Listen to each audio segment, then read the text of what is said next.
An investigation has been launched after a French streamer died taking part in a live broadcast on the online platform Kick. Oliver's here with all of the details. Oliver, what can you tell us? This is a really shocking case, Wilf, where 46-year-old Raphael Gravin, also known as Jean Parmenov to his online followers, he had 600,000 followers on the likes of TikTok, also a big audience on the video streaming site Kick, and it was there where he was reportedly taking part in a 10-day marathon live video when he died in his sleep near Nice on Sunday night. And according to Le Monde newspaper, it appears that quite often in these videos that he was part of, he was subjected to violence and he was often humiliated. On one part of this live stream, apparently he had water thrown on him as he was lying down on a mattress. Now, Clara Chapaz, who is the French digital technology minister, says that it appears he'd been abused for months and that an investigation has been launched. I'm French. The minister had been warned about that man's situation long ago, but said it's not a priority.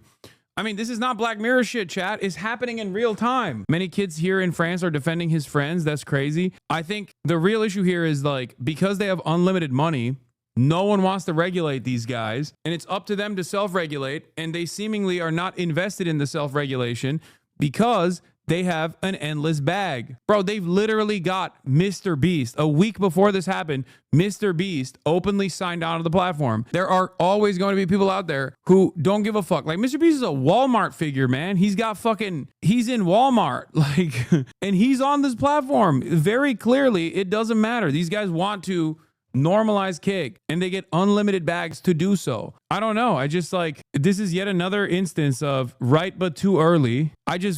There's nothing you could do. I don't think Kick loves this shit personally either, for the record. They don't like that this is the only thing that their platform is known for. They want to use the platform as like a casino.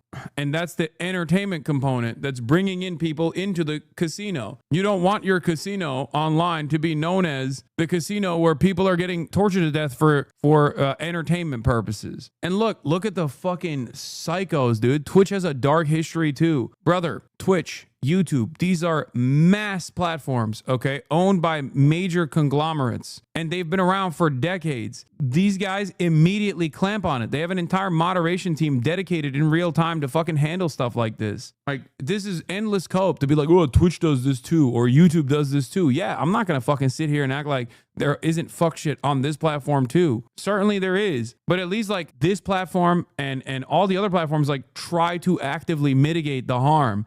Whereas Kick very clearly does not implement this harm mitigation at all. They do not give a fuck about moderation. Years ago, when Kick was first starting out, I said, great, competition is not a bad thing. And I told straight up to Train, to his face, if you don't actively pursue moderation on this platform that you are an advisor of, it is going to turn into open season, a shithole filled to the brim with Nazis. And that's precisely what happened. Lo and behold, that is exactly what happened. Of course, Train and all the Kick enjoyers and all the content creators that went there never let me fucking forget. Never let me forget that warning. I did. I warned him. I directly warned him straight to his fucking face. I said, listen, this is what's going to happen. I know this shit. I know what happens when there's no moderation. Kick and new Twitter has basically busted the brains of so many young kids that get a lot of content from that side. In this day and age, clearly there's increasingly less interest in moderation, and people basically just, like, wear it on their fucking sleeves. This kind of, like, horrifying nonsense. Like, people are literally vice signaling. We've had a statement from Kick which says, we are deeply saddened by the loss of Jean Parmenov and extend our condolences to his family, friends and community. We are urgently reviewing the circumstances and engaging with relevant stakeholders to investigate the situation. This statement goes on to say, Kick's community guidelines are designed to protect creators, and we remain committed to upholding those standards across the platform. But it's clear that French ministers are really wanting to hold Kick to account here. They believe that the platform should be held responsible for the content that is on its site. So he had water thrown on him. I'm being honest, like, I just don't think that they're ever...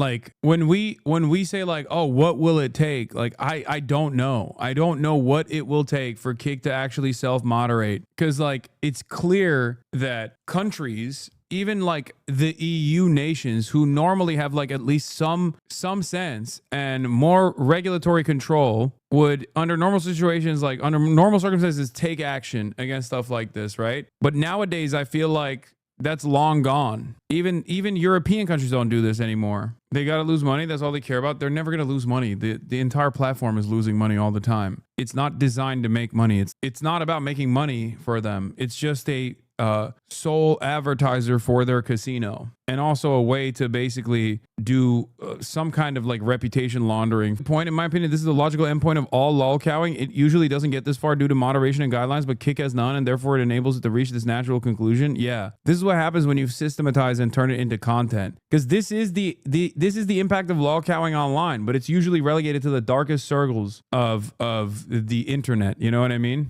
But now you're just doing it in broad daylight on a fucking visible platform to an audience that demands more of it.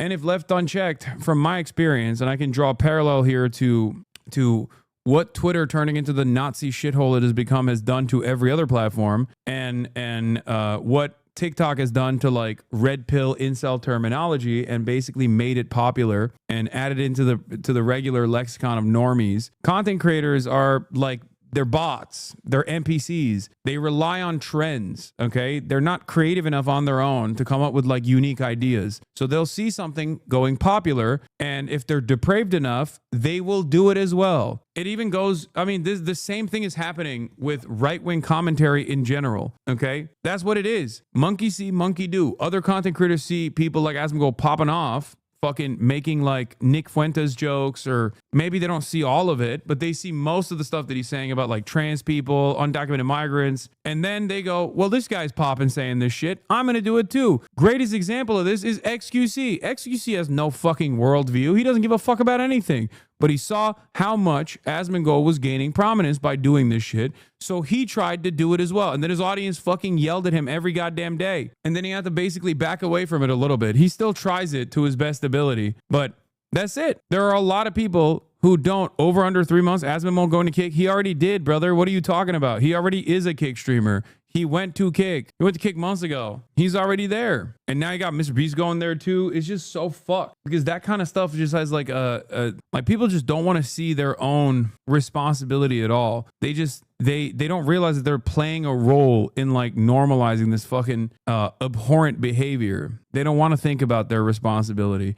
They don't want to think about the role that they're playing. They just think about the bag. I'm so happy HasanAbi held the line and denied them early on. Yeah. Like, yeah, I mean, Speed too is so funny. Kai and Speed got the bag from Rumble, and then they never really fucking streamed there too. They were like, Rumble was so desperate for clout that they just gave him a fat bag, and they streamed one time on that platform and then never again. And look where they're at in their careers. They could have taken the Kick bag. They could have. Let's not give Kai too much credit. Yeah, sure. But like on that front, he was smart enough and had surrounded himself with smart enough people that knew better, that like that was a major problem.